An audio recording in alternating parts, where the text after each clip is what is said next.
وہ بچہ سب لوگوں کو شفا دیتا ہے. تو بادشاہ کا جو محل تھا دربار، تو اس میں بادشاہ کے دونوں جانب جانشین بیٹھے چھوٹی چھوٹی کرسیوں پر. بادشاہ کا تخت ہوتا ہے، اس کی دونوں جانب بہت سارے لوگ کرسیوں پر بیٹھے رہتے ہیں جن کو اردو میں جانشین کہتے ہیں. تو وہ جو جانشین ہوتے تھے ان میں سے ایک جانشین بادشاہ تھا، اس کی آنکھ نہیں، وہ اندھا ہو گیا. اس کو جب یہ خبر پتہ چلی کہ ایک بچہ لوگوں کی بیماری کا ہر بیماری کا علاج کر رہا ہے، تو اس نے کیا کیا، بچے کے لیے بہت سارے تحفے کھلونے تیار کیے اور وہ سارے سامان لے کر کے بچے کی خدمت میں گیا اور بچے سے عرض کیا، اے بچے اگر تو میری آنکھوں کی روشنی لوٹا دے تو میں تجھے یہ سارے انعامات دے دوں گا اور تو جو چیز مانگے گا وہ تجھے دوں گا. تو بچے نے اس سے کیا کہا کہ شفا دینا میرے ہاتھ میں، شفا دینے والی ذات تو اللہ کی ہے. اگر تم ایمان لے آؤ تو میں اللہ رب العزت سے دعا کروں گا اور امید ہے اللہ رب العزت تمہارے آنکھوں کی روشنی لوٹا دے. اس شخص نے کہا کہ اگر میں ایمان لے آؤں تو تم میری آنکھوں کی روشنی واپس کروا دو گے؟ اس نے کہا ہاں، اللہ رب العزت کی ذات سے امید ہے اللہ تمہاری آنکھوں کی روشنی لوٹا دے گا.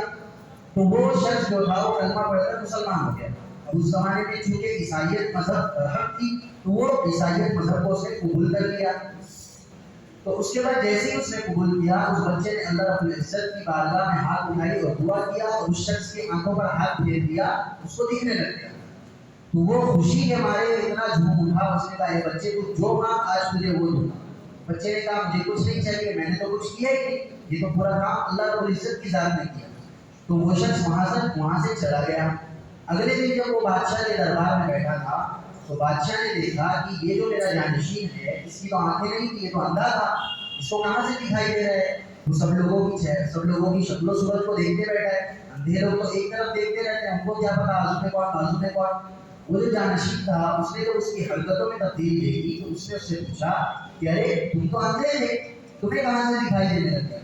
تو اس نے کہا کہ میرے رب نے میری آنکھوں کی روشنی مجھے واپس لوٹا. تو بادشاہ کو اس کی اس بات پر سخت غصہ ہے. اس نے کہا میرے علاوہ بھی تمہارا کوئی رب ہے؟ بادشاہ نے کہا میرے علاوہ بھی تمہارا کوئی رب ہے؟ جیسا فرعون تھا کہ وہ خود کو خدا کا دعویٰ، خدائی کا دعویٰ کرتا تھا، ویسے ہی وہ بھی بادشاہ تھا، وہ بھی خود کو خدا سمجھتا تھا. تو اس نے کہا ہاں بے شک وہ رب جو میرا رب ہے وہ تیرا بھی رب ہے، تمام مخلوقات کا وہی ایک رب ہے. بادشاہ کو اور غصہ آ گیا. تو بادشاہ نے اس کو اپنے سپاہیوں کے ذریعے پکڑوایا اور اس سے اگلوایا کہ بتا یہ سب چیز ہوئی کیسے. تو اس نے اگل دی کہ فلاں جگہ پہ ایک چھوٹا بچہ تھا، اس نے اللہ سے دعا کی، اللہ تعالیٰ نے میری آنکھوں کی روشنی لوٹا. بادشاہ نے اس بچے کو بلوایا، اور چونکہ وہ چھوٹا بچہ تھا بادشاہ نے کہا ارے تو وہی بچے ہو جو یہاں محل میں آ کر جادو سیکھا کرتا تھا. اس بچے نے کہا ہاں میں وہی بچہ ہوں. اس نے کہا تمہیں یہ سب چیزیں بتائی کس نے اور تم میرے علاوہ کس رب کی عبادت کرتے ہو؟ اس نے کہا میرا رب وہی رب ہے جو تیرا بھی رب ہے اور تمام مخلوق کا وہی ایک اکیلا رب ہے. اس کے بعد بادشاہ کو اور غصہ آنے لگا. تو بادشاہ سمجھ گیا کہ اتنے چھوٹے بچے کو یہ سب چیزیں سمجھ میں آنے والی نہیں، اس کو ضرور کسی نے سکھایا. تو وہ بچے کو اور پریشان کرتا ہے، تکلیف دیتا ہے، ٹارچر کرتا ہے. اس کے بعد کیا ہوتا ہے، بچہ اس راہب کا نام اگل دیتا ہے. اب کیا ہوتا ہے، بادشاہ اپنے سپاہیوں کو بھجواتا ہے، اس راہب کو پکڑوا کے منگواتا ہے اپنے قلعے. جب وہ راہب آتا ہے تو اس راہب کو بولتا ہے تمہارا ہی یہ سب کیا دھرا ہے، تم نے ہی لوگوں کو گمراہ کر دیا میری عبادت سے، ورنہ لوگ تو مجھے خدا مانتے تھے. تو اس راہب نے کہا تیری اتنی حیثیت نہیں کہ خدا بن سکے. اللہ تو وہی ایک ذات ہے جو میرا بھی رب ہے، تیرا بھی رب ہے اور تمام مخلوق کا وہی ایک رب ہے.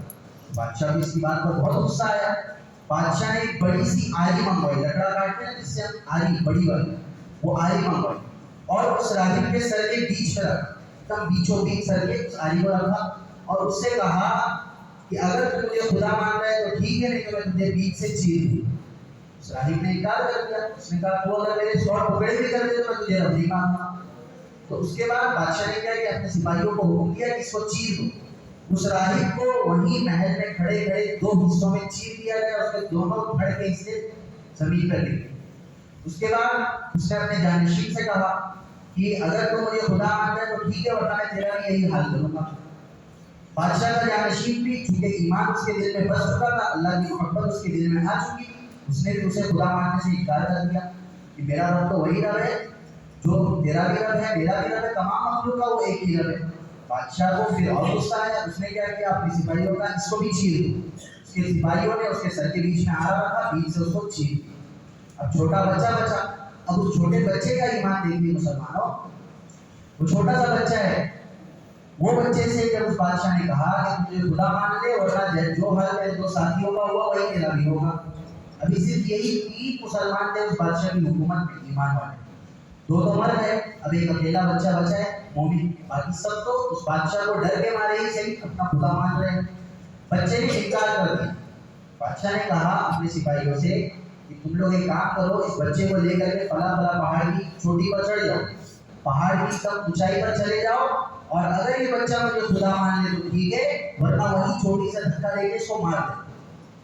سپاہی اس کے بچے کو لے کر نکلے محل کے باہر، راستے میں اس بچے نے اللہ رب العزت سے دعا کی کہ اے اللہ تو ان کے لیے کافی ہو جا، جیسی تیری مرضی ہو، اگر تیری مرضی یہ ہے کہ یہ لوگ میری جان لے لے تو تیرا یہ فیصلہ مجھے قبول ہے، اگر تیری یہ مرضی ہے کہ تو ان لوگوں کے شر سے میری حفاظت کر دے تو مجھے یہ فیصلہ بھی میرا قبول ہے۔ بچے نے بس اتنی دعا کی کہ یا اللہ میرے لیے کافی ہو جائے، جیسی تیری مرضی ہو۔ اب جیسے ہی وہ سپاہی لوگ اس بچے کو لے کر پہاڑ کے اوپر چڑھے، اللہ رب العزت نے اس پہاڑ کو اتنی زور سے ہلایا کہ جتنے سپاہی تھے سارے کے سارے پہاڑ کے نیچے گر گئے، بچہ وہیں کا وہیں کھڑا رہ گیا۔ پھر وہ بچہ چلتے چلتے واپس بادشاہ کے محل میں آیا، بادشاہ اس کو دیکھ کر حیران، یہ بچ کیسے گیا؟ پھر بادشاہ نے پوچھا کہ تم نے اپنے ساتھیوں کے ساتھ کیا کیا؟ تو بچے نے کہا ان کے لیے تو اللہ کافی ہو گیا، ان کے لیے اللہ کافی ہو گیا۔ اس کے بعد بادشاہ پھر سر پکڑ کر بیٹھ گیا، کروں تو کروں کیا؟ پھر اس نے اپنے اور سپاہیوں کو بلایا، اس نے کہا ایک کام کرو، اس کو لے کر کے ایک چھوٹی سی ناؤ میں بٹھاؤ اور اس کو لے کے سمندر کے بیچ میں جاؤ، اگر یہ مجھے خدا مانے تو ٹھیک ہے، ورنہ وہی سمندر کے بیچ میں پھینک دے۔ اس کے سپاہی لے کر نکلے، پھر راستے میں بچے نے اللہ رب العزت سے وہی دعا کی کہ اے اللہ تو ان کے لیے کافی ہو جا، جیسی تیری مرضی ہو۔ بس بچے کا اتنا جملہ کہنا تھا، وہ لوگ بچے کو لے کر کے ناؤ میں تو بیٹھے، ناؤ میں بیٹھ کر جیسے ہی سمندر کے بیچ میں پہنچے، ناؤ فوراً پلٹی ہو گئی، ایسی پلٹی ہوئی بچے کو کچھ احساس نہیں ہوا کہ ناؤ بھی پلٹی ہوئی، ناؤ سیدھی بھی ہو گئی، جتنے سپاہی تھے سب سمندر میں گر گئے سوائے بچے۔ بچہ واپس ناؤ کو لے کر کے کنارے پر آیا، پھر واپس بادشاہ کے دربار میں جا کر کھڑا ہو گیا۔ بادشاہ اس کو دیکھ کر کے اپنا سر پکڑ کر بیٹھ گیا، پھر اس سے پوچھ رہے باقی سپاہیوں کا کیا ہوا؟ اس نے کہا ان کے لیے تو اللہ کافی ہو گیا۔ بچہ کچھ بتا رہا نہیں ہے کہ وہ چوٹی سے گر کے مر گئے، وہ سمندر میں ڈوب کے مر گئے، بچہ صرف اتنا کہہ رہا ہے ان کے لیے تو اللہ کافی ہو گیا۔ اب بادشاہ سر پکڑ کر بیٹھا اور کروں تو کروں کیا، یہ پہاڑ کی چوٹی سے مار رہا ہے نہ پانی میں ڈوب کے مار رہا ہے۔ تو اس بچے نے پھر کہا کہ اگر تمہیں مجھے مارنا ہے تو تمہیں وہی کرنا پڑے گا جو میں کہہ رہا ہوں، جیسا جیسا میں کہہ رہا ہوں ویسا کرو تو میں مر جاؤں گا۔ بادشاہ کا اچھا مر جاؤ گے؟ بادشاہ نے کہا بتاؤ کیا کرنا ہوگا؟ اس نے کہا تمہاری جتنی حکومت ہے، جہاں تک تمہاری حکومت ہے، تمہاری سلطنت ہے، وہاں تک جتنے انسان رہنے والے ہیں سب کو ایک میدان میں جمع کرو، سب کو ایک میدان میں جمع کرو۔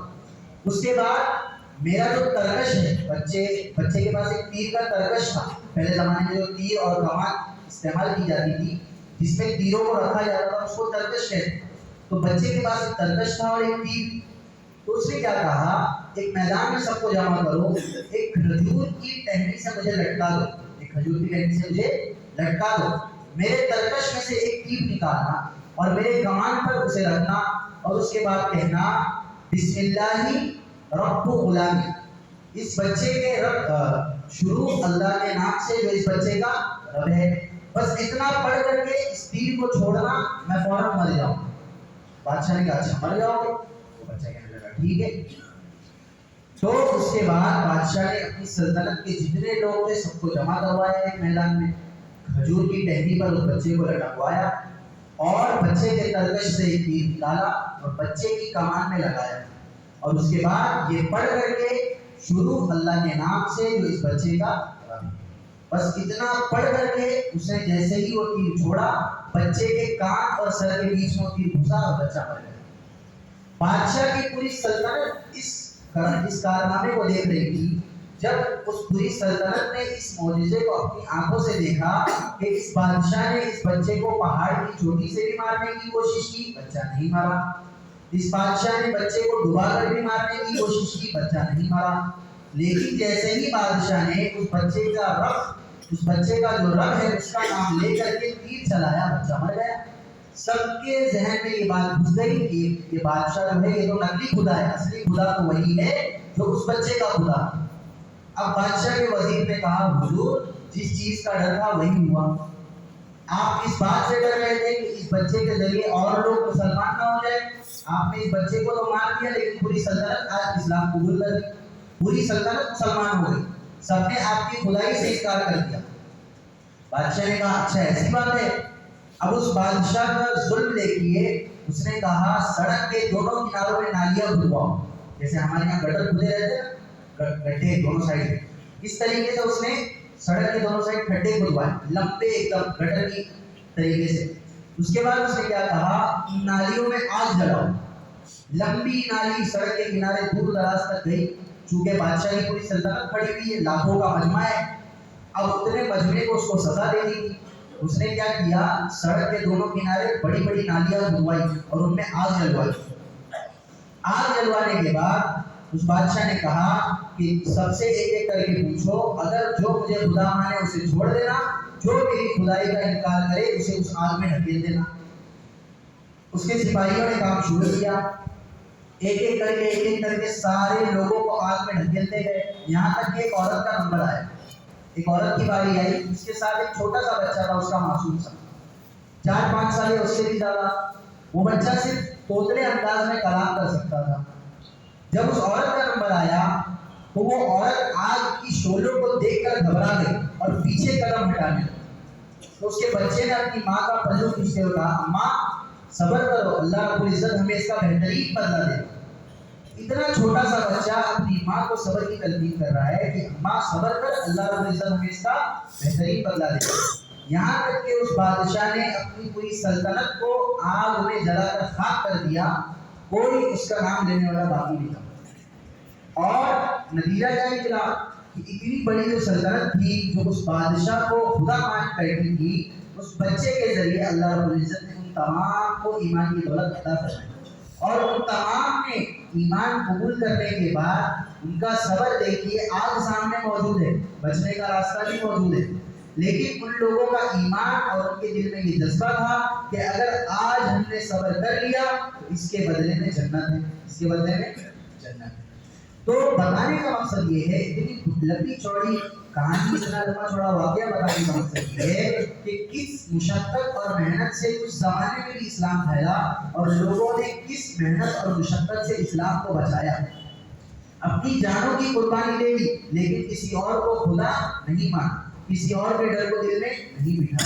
تو یہی حال آج مسلمانوں پر ایک بار پھر لوٹ آیا ہے کہ میرے دوستوں، حکومت، بادشاہت، سلطنت ہمیں دبانا چاہتی ہے، ہمارے دلوں میں اپنا روپ بٹھانا چاہتی ہے۔ ایک اور حدیث شریف آپ لوگوں کو سنا